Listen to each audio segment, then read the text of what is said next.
यह कविता DAV schools के कक्षा 8वीं की हिंदी पुस्तक में पढ़ाई जाती है।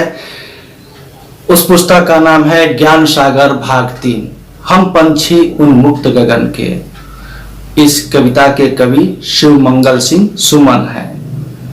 हम पंछी उन्मुक्त गगन के, उन्मुक्त अर्थात आजाद, और पंछी चिड़िया, तो हम चिड़िया कहाँ के हैं? उन्मुक्त अर्थात आजाद, गगन आसमान के पंछी हैं, आजाद आसमान के हम पंछी हैं, आजाद हैं। पहला छंद देखते हैं।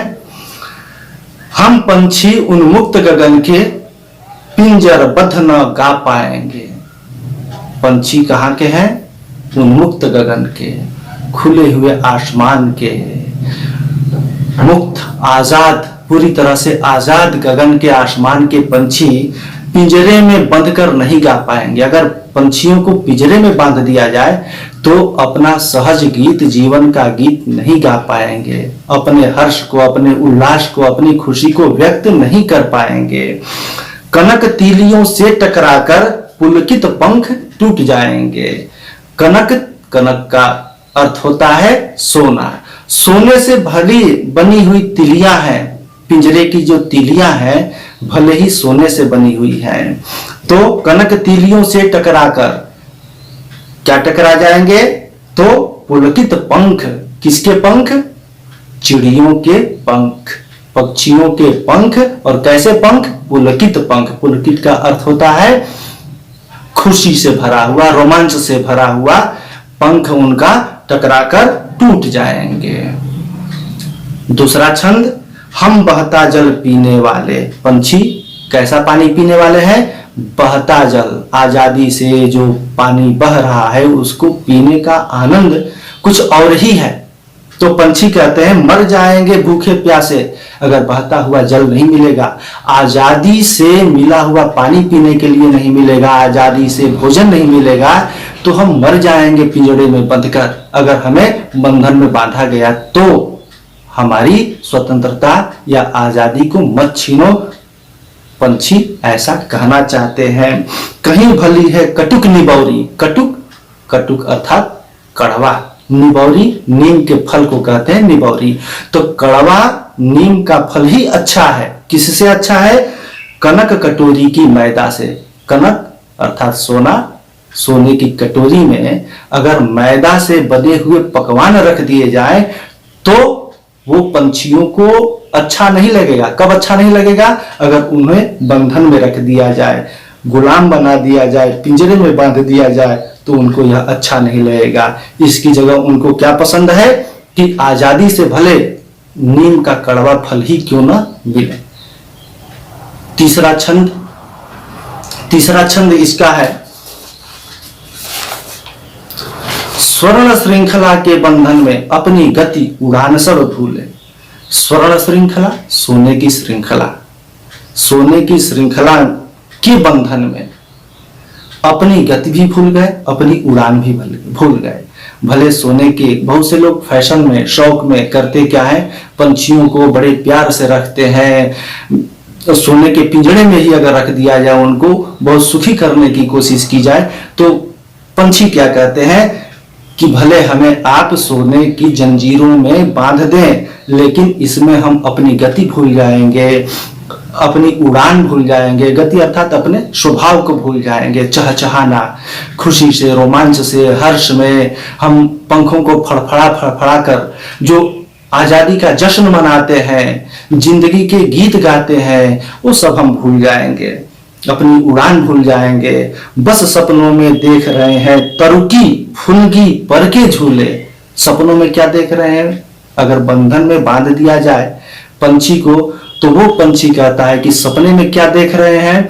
बस सपना है कि तरु अर्थात पेड़ की डालियों पर वो सोच रहे हैं कि बस पेड़ की डालियों पर बैठे हैं, हवाएं बह रही हैं और झूले की तरह हम झूल रहे हैं। इतनी मस्ती, इतना आनंद बस हमारे सपने में है, लेकिन हमें आप भले ही बंधन में बांध दिए हैं, यह हमें मंजूर नहीं है। अगला छंद। ऐसे थे अरमान कि उड़ते नील गगन की सीमा पाने। अरमान अर्थात इच्छा, इच्छा पंछियों की क्या इच्छा है? ऐसे थे अरमान कि नील गगन की सीमा पाने, नील नीला गगन आसमान, नीला आसमान की सीमा अंतिम छोर पाने की इच्छा है। पंछियों की क्या इच्छा है? नीले आसमान की अंतिम छोर को वो छू लेना चाहते हैं। लाल किरण सी चोंच, पंछियों के चोंच कैसे हैं? लाल किरण सी है, लाल किरण के समान। लाल किरण जब सुबह सुबह सूरज की किरणें लाल लाल निकलती हैं, वैसे ही चमकती हुई लाल लाल पंछियों के चोंच भी हैं। और उस चोंच से क्या करेंगे पंछी? चुग लेते। क्या चुग लेते? तारक अनार के दाने। तारक अर्थात तारा, तारक और अनार के बीच में देखो हाइफन दिया हुआ है, एक योजक चिन्ह है। जब योजक चिन्ह आता है तो इस शब्द का अर्थ होता है रूपी यानी रूपक। तारे रूपी अनार, अनार किसको कह रहे हैं? तारों को। तारों को पंछी अनार समझ रहे हैं और सोच रहे हैं कि अपनी लाल लाल किरणों से इन अनार के दानों को चुग लेंगे। अनार के दाने कौन है? तारे। और फिर अगला छंद है, होती सीमाहीन क्षितिज से। सीमाहीन जिसकी सीमा नहीं है, अनंत। क्षितिज अर्थात आसमान, क्षितिज कहते हैं क्षिति अर्थात पृथ्वी, जल, वह आसमान का केंद्र जहां पर धरती और आकाश आपस में कहीं दूर पर मिले हुए दिखाई देते हैं, उस बिंदु को क्या कहते हैं? आसमान के उस बिंदु को क्षितिज कहते हैं। तो होती सीमाहीन क्षितिज से, इस अनंत क्षितिज से, अनंत आसमान से क्या होता? इन पंखों की होड़ा होड़ी। होड़ा होड़ी अर्थात प्रतियोगिता होती, प्रतिस्पर्धा होती, कंपटीशन होता। पंछी कहते हैं कि हमारे पंखों से इस अनंत आसमान की सीमा पाने के लिए कंपटीशन होता, प्रतियोगिता होती। या तो वह सीमा जिंदा रह जाता, बच जाता, या हम उस लक्ष्य को पा लेते। हमारे पंख तब तक फड़फड़ाते जब तक कि हम अपने लक्ष्य तक पहुंच नहीं जाते। तो संघर्ष उनको प्रिय है। आजादी के क्षणों में पंछियों को संघर्ष प्यारा है। या तो क्षितिज मिलन बन जाता, या तो क्षितिज यानी आसमान मिल जाता, उसे हम विजित कर लेते, जीत लेते अपने लक्ष्य को। या तनती सांसों की डोरी, या हमारी सांसों की डोरी तनती, हमारी सांसें चलती, सांसों से हम संघर्ष करते। संघर्ष करना पंछियों को अच्छा है आजादी के क्षणों में। फिर आगे अगला छंद है और अंतिम छंद है, नीड़ न दो चाहे टहनी का। नीड़ न दो, चाहे मुझे नीड़ का अर्थ घोंसला, चाहे हमें नीड़ अर्थात घोंसला मत दो, हमारे घोंसले को तुम छीन लो। चाहे टहनी का आश्रय छिन्न भिन्न कर डालो, चाहे टहनी पर, पेड़ की शाखाओं पर जो हमारे आश्रय हैं, हमारे जो बसेरे हैं, उनको चाहे तुम तोड़ फोड़ कर छिन्न भिन्न कर डालो। लेकिन पंख दिए हैं तो, यदि लेकिन ईश्वर ने हमें पंख दिए हैं तो आकुल उड़ान में विघ्न न डालो। आकुल यानी व्याकुल, उड़ान में विघ्न यानी बाधा मत डालो। हमारे अंदर जो बेचैनी है लक्ष्य को विजित करने की, आजादी के समय पंखों को फड़फड़ाने की, उसमें विघ्न मत डालो। हम भी जीवन के उस रस को चखना चाहते हैं।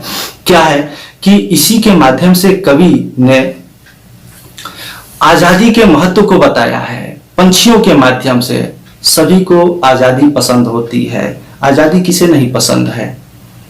गुलामी किसी को पसंद नहीं है। गुलामी के क्षणों में मिलने वाला जो सुख होता है उससे अच्छा होता है आजादी के क्षणों में किया गया संघर्ष। आजादी के क्षणों में मिलने वाला कष्ट, कम से कम आजादी का एहसास तो रहता है। अपने सामर्थ्य, अपनी ऊर्जा के उपयोग करने का एक मौका मिलता है किसी को भी, चाहे पंछी हो चाहे मनुष्य हो। यह कविता श्री मंगल सिंह सुमन ने उस समय लिखी थी जब हमारा देश गुलाम था।